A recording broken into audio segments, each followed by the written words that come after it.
Don't forget the doc. Several network participants recently called into Dr. Rick Wright's Old School Sundays radio show.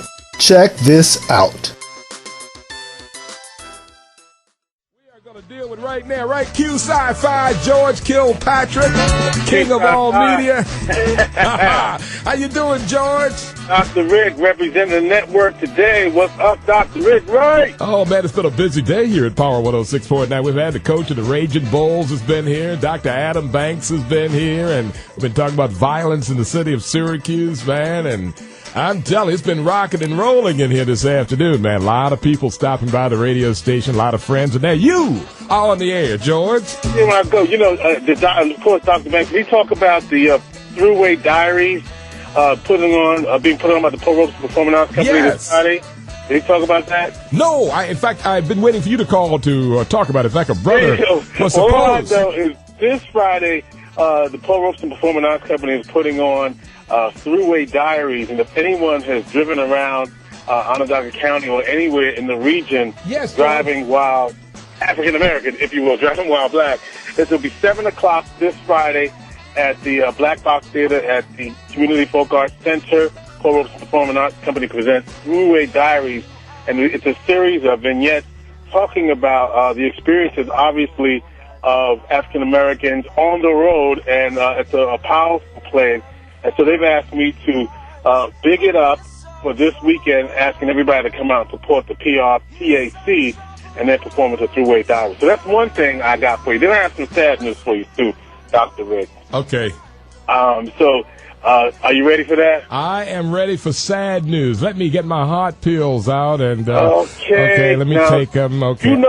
You know about the great film Freedom's Call, correct? Yes, and I know about Ernest. Yes, I'm already ready for this one. Yes, I do. But please inform our radio audience this afternoon about the death of the greatest African-American photographer ever in the history of America.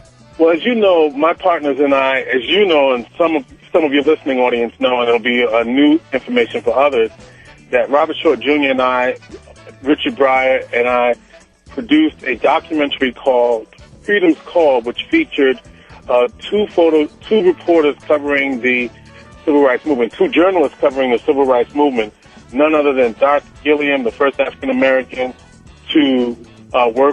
first African-American woman to work for the Washington Post, and her buddy, her friend, her colleague, Ernest Weathers, who has published 5 books, who's photographed U.S. presidents, and whose photos really chronicled in a big way a lot of the images of the civil rights movement. Many of those images he never got credited for, but those he did get credit for appeared in Jet and Ebony, and of course many of the publications of the South, the New York Times, the Washington Post.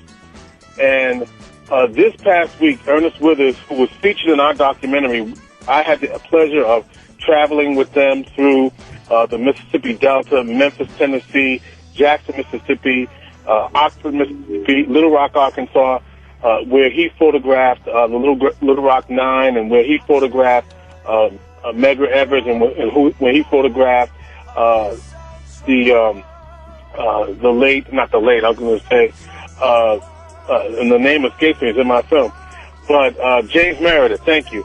James Meredith from the University of Mississippi. All those greats he photographed. Well, Ernest Weathers passed this week at the age of 85, and one of the things that I'll always remember is being able to sit with him and Dorothy, and hear firsthand their experiences covering the civil rights movement.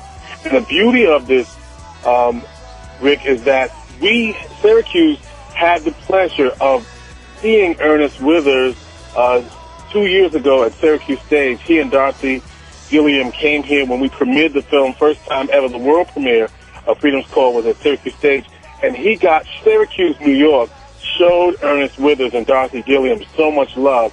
It's a memory that obviously Dorothy will always have, but it's one of the memories that Syracuse will have because they showed Ernest Weathers some love.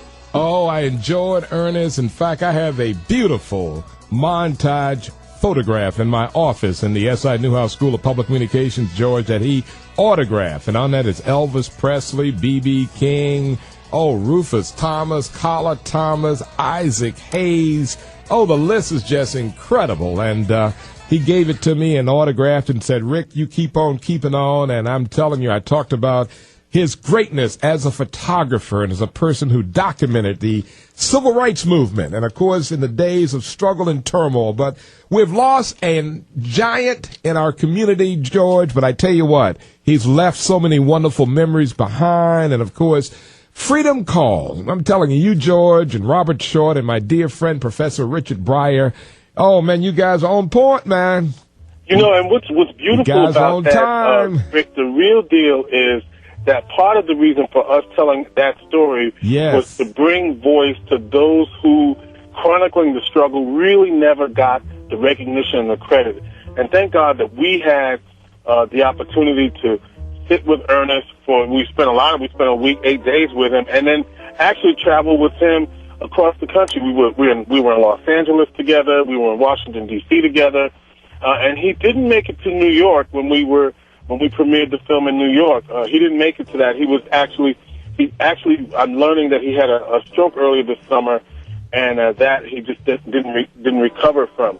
But the fact of the matter is, it's people like Ernest Weathers and those unsung heroes that are throughout history, that are littered throughout history, who've made a difference, whose stories we really don't know about. And so one of the beauties of the fact that we were able to get Ernest's his images, some of them you'll see them in the film, and the fact that you get to hear from his own words his feelings and experiences of covering the civil rights movement. So for us, that makes me proud that we were able to have the foresight to get that on film. Well, God works in mysterious ways, and George, I think that's a message to anybody out there who want to do something. Just go on and do it, man. Go ahead on and do it. No procrastination. Do it, and especially when it comes down to documenting our history.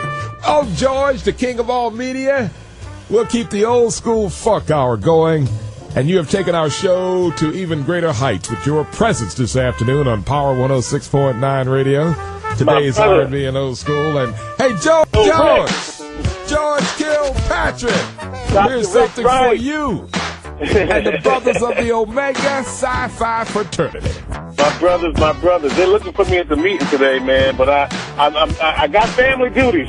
Well, to the brothers of the Omega Sci-Fi Fraternity, this is the meeting on Power. You know that's right. 106.9 Radio. Thank you, Dr. Rick. Talk to you later, This George. is the meeting. Later. The network reminds you that you too may call in to Dr. Rick Wright on Sundays between 1 p.m. and 7 p.m. Eastern Standard Time. Check in with the doc at area code 315-428-1069. Don't forget the doc.